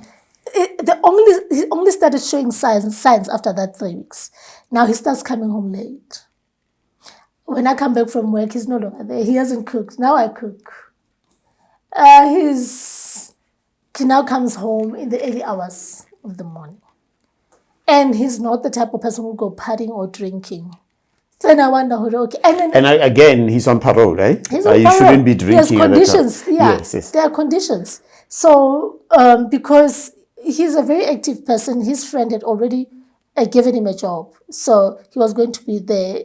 So the condition was that he must be home by 7. But he's at home later than 7. So now at the time, I'm not even imagining that he's busy with other women. He hasn't shown me signs. I mean, when he was in prison, I was the only one visiting him. And where is he going to meet all these women now all of a sudden? Yes. I'm not even thinking about other women. I'm thinking, he might be getting back to his old ways. Because what kind of hustling is he doing at night? Because he says, no, I'm hustling. Okay, but what kind of hustling is that? He doesn't respond well to this. He's like, hey, Bona, Sesi. I'm no longer in prison. You're not going to treat me like a prison official. I'm not a prisoner. I am tired of being told what to do, when to do it, what not to do, when to... I'm tired. I'm done with that. I did that for 8.5 years. I did that for 8.5 years. You're not going to make me do it again. I'm done. I'm not in a prison. I'm not in a prison. Tshidi, this is a man who, in this book, you say you decided not to go to an ancestral ceremony for. The man that you visited 3 times every month. Yes. The man who would tell me to leave a place if I was maybe at a nice lounge having drinks and said, no, you should not be going to such places. You're giving a wrong impression to men who are there. They might think you are available. I'm going to come back. And we're going to do those things together. I'm going to come back. We're going to find a church together. We're going to find a spiritual home. I'm going to come back and we're going to start businesses. Wow. So basically put a lot of things on hold. What's going through your mind now at this point when this thing happens? And let me put this in this context. And let me use the example we used to do, that I used to hear when I was at varsity. Yeah. One of the guys said, I'm not serious with this relationship. I call them, help me through this course. Oh my goodness. And but your story does not give that sense that it was helping me through this course. But the reason I'm raising that is now, on reflection, did that come to your mind to say, was this man using me throughout this time? Or did you look at it from this time, the 3 weeks, to say, something must have happened? Yeah, I looked at it thinking something must have happened. Okay. Because, like you said, we were perfect while he was inside. We've even moved in together. We were doing everything that, in the 3 weeks, we had done everything that we said we were going to do. So according to me, he's just succumbed to pressure, right? Because that's what he also says. He also says, the guys who were driving taxis prior to my incarceration are now entrepreneurs. They used to bow when they see me. Now I'm inferior, they're superior. I don't have clothes. I don't have a car. I have this house that I cannot even renovate. This is all I can give to you. I can't. And then you go to work, you leave me here. And then you buy food. No. See, all these things are external things. Eh? Yes. To me, those are external things. Egoistic things. Yes. I'm like, but come on. Come on. It's me. It is me, baby. It is the woman who waited for you for 4.5 years. It is the woman who used to buy you underwear, toiletry. Yes, even if most of it was with his money, but I'm the one who came with it. Yes. I'm still the woman who waited for you patiently for 4 years. So why should you put yourself under pressure? Focus on us. Focus on us. That seems like a reasonable request. Where did you think? Focus on us. I've registered a company for you. All you need to do is gather the documents that you need for compliance, and he did. He was focused there when it comes to business. Gather the things that you need for compliance, and then take things one step at a time. But he wasn't responding well to that. He starts spending less time at home. He cheats on me with multiple women. He becomes verbally and emotionally abusive. His tongue was as sharp as a razor. I became a nuisance to him. He just couldn't stand me. No, he couldn't. He could not even hide it. When I bought him clothes, because he was complaining about that, I could not buy him a car or anything else. I bought him clothes. He wasn't happy with that. Hey, you're not my mom. My mom stopped buying me clothes when I was 11 years old. Who do you think you are? And then... What does buying clothes mean today? Is it you bringing a pair of pants? Yes. What was his expectation? That you give him the money? Yes, that's what, yes. He said, you should have given me money. Okay. And then you are also bringing cheap clothes. Chinos, don't wear those things. You should have given me money. I would have gone to a friend of mine who sells secondhand Louis Vuittons and whatnot. I would have bought those, not this nonsense that you bought me. Yeah. I go, okay. So what is the problem? Is the problem me buying you clothes, or the fact that I've bought cheap clothes? Or the fact that your mom stopped buying you clothes at the age of 11? What is the story here? So we're dealing with a bigger issue. We're dealing with a bigger issue here. Yeah. So no, that is how things fell apart, honestly. The rest is in the book. So his ego, was also in the way. It was no longer we, it was I, according to him. But now I still believed that the man that I fell in love with still existed inside of him. I mean, I believed that he was still there. I think I thought, he will come around. He will come around. And by doing so, I became a prisoner of love. By insisting on holding on like this. To a man who had made it clear through his words and actions that he no longer needed me. I put myself into a prison of love by insisting on staying in a relationship when it had reached an expiry date, when it was clear that he let me go the minute he stepped out of prison. But I could not accept that. I stayed in the name of shame. My friends warned me that this man is going to do this. Yeah, so you have to say, hey, how do I call them and say, hey, instead, I am determined to prove them wrong. He promised me that we were going to prove all those people wrong, but now I'm on my own. But now it's easier to live a lie to make everyone believe that everything's okay. They know that he's out and they want to know, is everything okay? Well, I'm avoiding them most of the time, but I tell them that everything is fine when they do get hold of me. So I'm living this lie. There's no relationship here. There is no longer a relationship, and I'm also remember, my parents love this man. And remember what my dad said?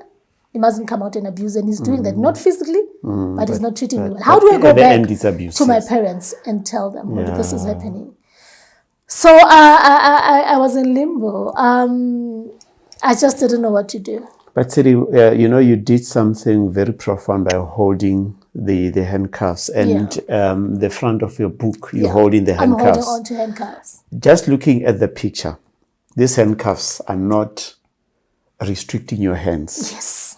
So meaning that just like a prisoner who's got a key in his or her pocket, but cannot open that door, you seem to be doing that. Yes. And it seems like you mentioned that it was part of it was shame as well.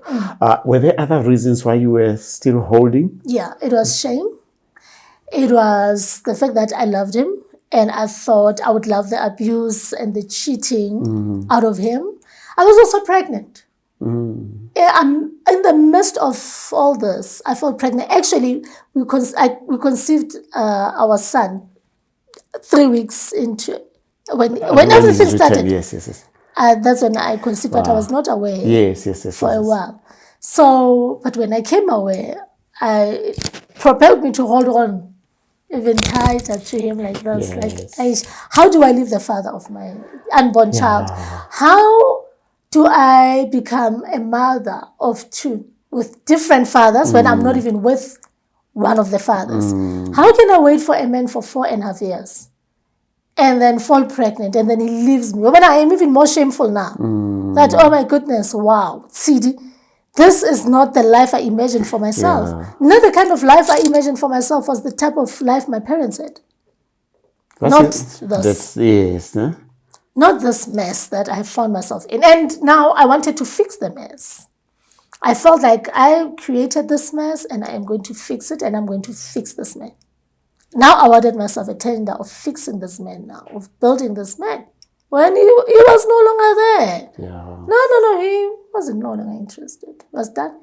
And the reality is nobody can fix another until they want to be fixed. And you should not even wait for them to fix themselves. It's not your business. You fix yourself. The only person I should have focused on fixing is myself, not another human being. Right.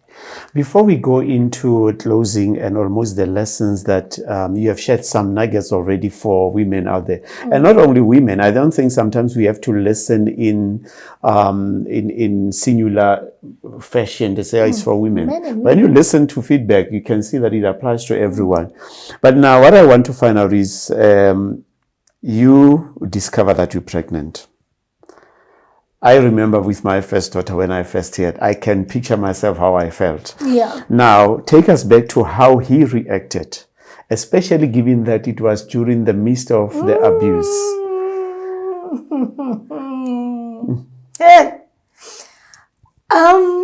Sure. He didn't. It just made things worse, right? Especially because the GP thought it was twins. Oh, he went crazy. I was like, what? What am I going to do with twins when I can't even support you, when I can't even maintain you and myself and my child, because he had a son. Yeah. And you're telling me that you're pregnant with twins? I can't even renovate this home. I can't even do anything. When are you telling me that you're pregnant with twins? Imagine you are pregnant and this man is the one who sold you the idea of having a family. I need a family. I've never belonged to a family. I want a family of my own. Now you're telling me that you're pregnant. It could be twins and this is how he reacts. And then I go to a gynae now for a scan. And then the gynae says it's only one child. And I thought he would be relieved that at least it's one. He wasn't. He still said, what am I going to do with the child? How am I going to take care of a child? And I said, no, God will make a way. What else can I do? And I remember saying to him, there's something that I believe about relationships. What I've heard before is that when you are in a good space, when you are in a healthy relationship, having a child strengthens the bond. Yeah. It brings joy to the relationship. But when you are in an unhappy relationship, it makes things worse. So I'm just asking myself, what is going to happen between us? What is this child going to bring? And he was sitting on the bed. He was sitting on the bed, and I came and sat next to him. He gave me a hug and said, "Baby, come on, we are going to be okay." He comforted me. But I just knew that it was just an act. It was just an act. I mean, there was no way. Yeah. There was no way. Yeah. And how did the relationship sever at the end? We went back and forth for months. I was in, I was out, I was in, I was out. Hey, I was a danger to myself. Especially because I wasn't talking to anybody. When I went home, my parents thought everything was okay. I eventually moved out and only went on weekends. And when I'd go to visit him now on weekends, it'd be like, hey, you must make an appointment. You can't just rock up here. This is my house. You must tell me that. Imagine we used to stay together. Now I must make an appointment. So after the birth of our son, we still went back and forth. But you know what? At the end, something happened. It's in the book. It was a deal breaker for me. It was the last straw. And I said, Tshidi, more you gotta love yourself, gotta choose yourself. Because he even said it himself. He said, look at you. You don't love yourself. You don't love yourself. It was during an argument. And I think he was saying to me, I've put you through hell. I treat you like this, and you are still here. Girl, you don't love yourself. And I decided, to literally, it's in my book, put myself into a rehab. I was addicted to this man. He was like a drug. Because I would decide, no, I'm leaving. But the minute I see him, I'm like, I'm in love. I promise you. As painful as it was to be with him, I still loved him. I still loved him. Yeah. And I realized that, no. I need to put myself into a rehab and allow myself to die. To die so that rebirth can happen. Because I am a danger to myself. I am a dead woman walking. Something needs to happen soon. And I'm the only one who could do it. And I needed to take back the power that I had given to this man, that I had handed over to him on a silver platter. Yeah, like this. I needed to take back that power. It is at this rehab that I forced myself to do introspection. There's a chapter subtitled Introspection in the book. The first one is root cause analysis. Had to do a root cause analysis. But how did I get here? What type of decisions have I been making? How have I been responding to life? How have I been responding to what has been happening in my life? What has been my contribution? And then introspection. I had to take accountability for the choices and decisions that I've made. Forgive myself for those choices. And accept that what was will never be. That yes, it was good while he was in prison, but the context has changed. The relationship was perfect while he was in prison. He's out, and the context of the prison environment doesn't work for our relationship. Correct, yes. I needed to accept that. With acceptance, I was able to forgive him and my ex-husband for the role that they played in hurting me. Because, I believe that, hence I say the role. I believe that no one hurts us. We hurt ourselves by expecting too much from people who don't know what to expect from themselves. We hurt ourselves by expecting too much from people who've let themselves down. A person has let himself down, and then you think he's not going to let you down? We let ourselves down through expectations. So I had to forgive them. I had forgiven myself. And I had to find a way of being civil with this man who crushed me, because he's the father of my child. My child was an infant at the time. I had to be at peace. That emotional home, I had to find it within me. It has always been there. It has always been there. It's just that we don't know how to get to it. We don't know how to get to it. We don't have the location. And then the location is your mind and your heart.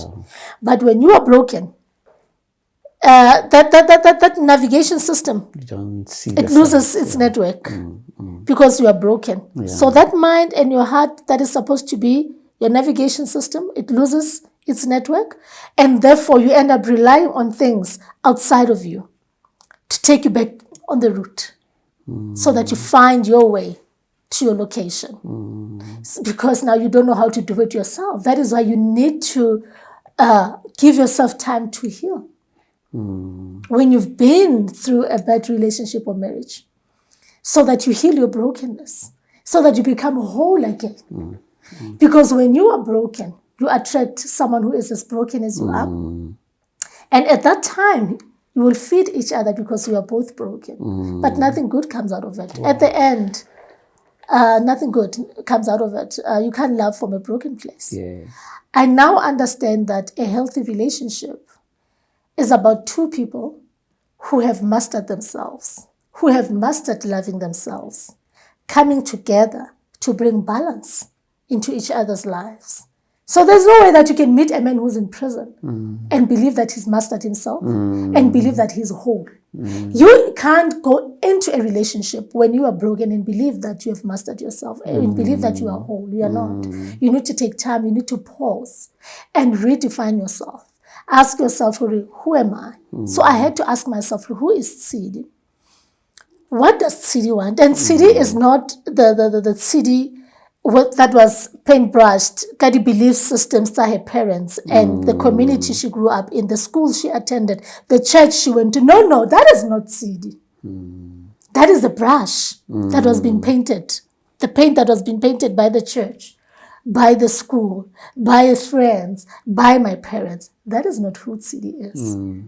I was programmed to believe that Tshidi is this person. But who is Tshidi Monkoe? I had to send a search party inside of me to redefine myself. Ask myself, what is important to me? What are my values? What are my belief systems? Which should not have anything to do with my upbringing, anything else. What is it that I want to live by? And with that came acceptance of who I am.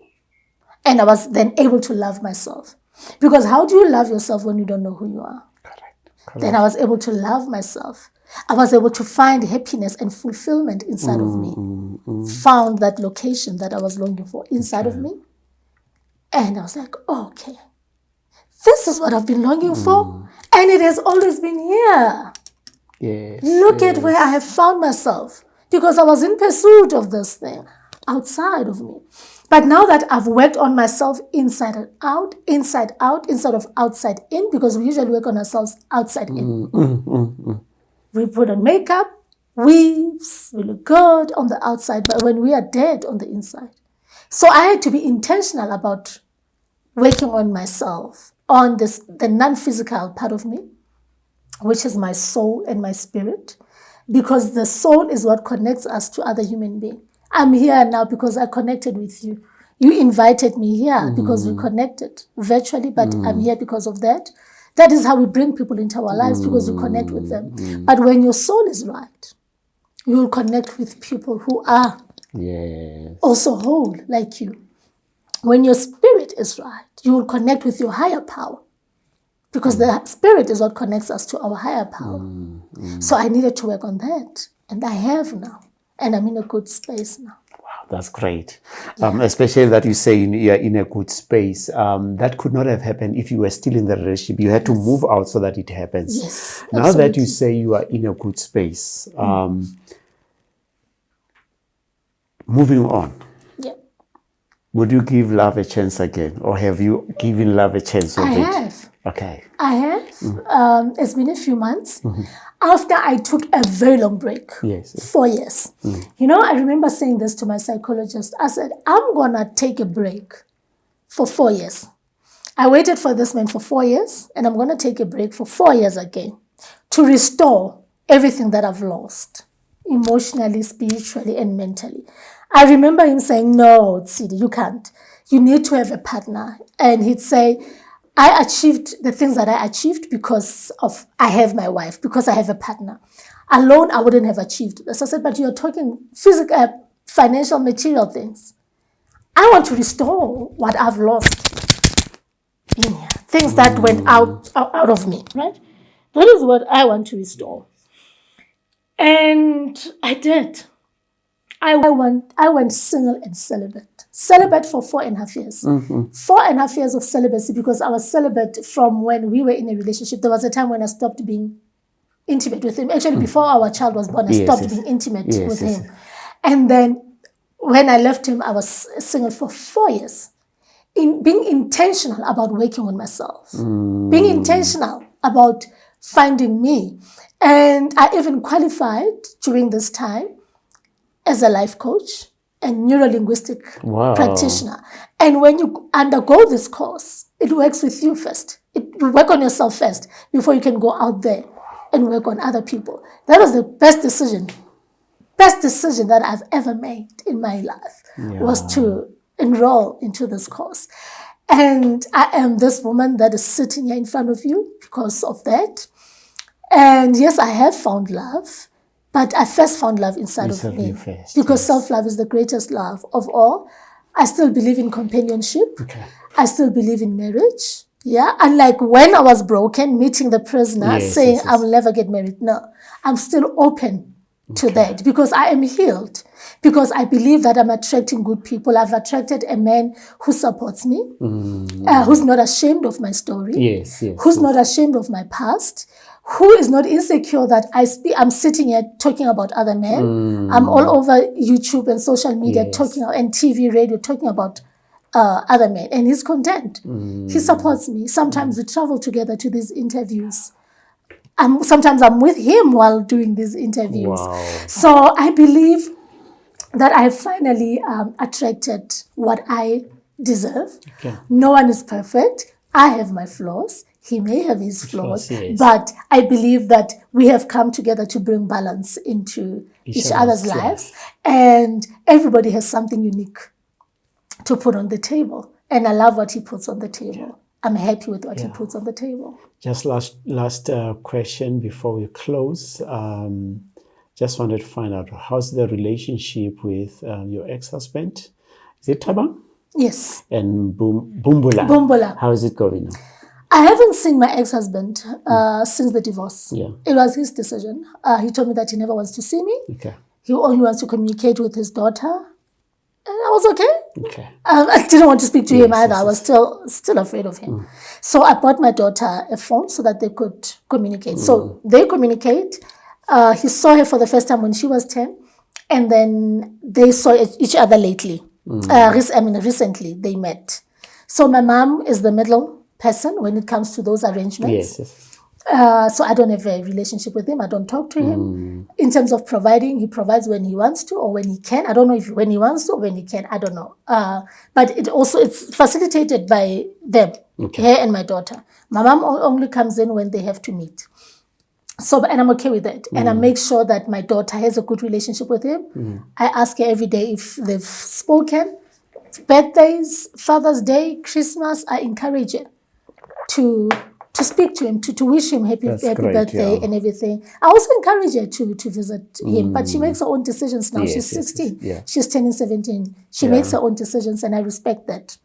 But they have a good relationship. As far as I'm concerned, no. But I would not have a problem. Should he make contact, he's the father of my daughter, I would not have a problem with speaking to him. Honestly, I don't. I've accepted things for what they are. I have forgiven him. Even though it's still not a nice place to go back to. Yes. Emotionally, it's not. It's still trauma. For me, that experience was traumatic. Yeah. So then with Bumbula is in our son's life. He's not consistent, but he tries. I'd say both fathers of my children, they try. What's important is that they are there. My daughter will grow up knowing that she has a father and who her father is and her father's address. There are many children who are being deprived of that. My boy knows where his father lives. He visits him for a weekend at times. And he's living with one of the women he cheated on me with, and I'm content. They have a child. That is my son's sibling. Thanks for that, because the only reason I asked that question is because of the relationship that we have with them, and it's an eternal relationship, unfortunately, because there are kids out of this relationship. So, and that's what really I would like to encourage partners that had offsprings out of their relationship. No matter what the reason of the separation is, you will need each other. For the welfare of those children. Exactly. It does not help to really play hate and who's the best hater in the whole process. It's about those children. Yes, and you know, what I often say to single mothers, don't try to protect your child, because usually they'll say, no, but he disappoints my child. The fathers of my children disappoint my children too. They disappoint them. But it's fine. Those children will grow and understand the type of person the father is. Let them be disappointed. It's part of life. You cannot protect your child. Actually, the character is being built from that disappointment. You cannot always protect a child from their own father. If a father wants to be there, look, now this is what I believe. If a father doesn't provide, but he wants to be there emotionally, go for it. And God will use you as a conveyor belt, because fathers are not providers, they're just conveyor belts.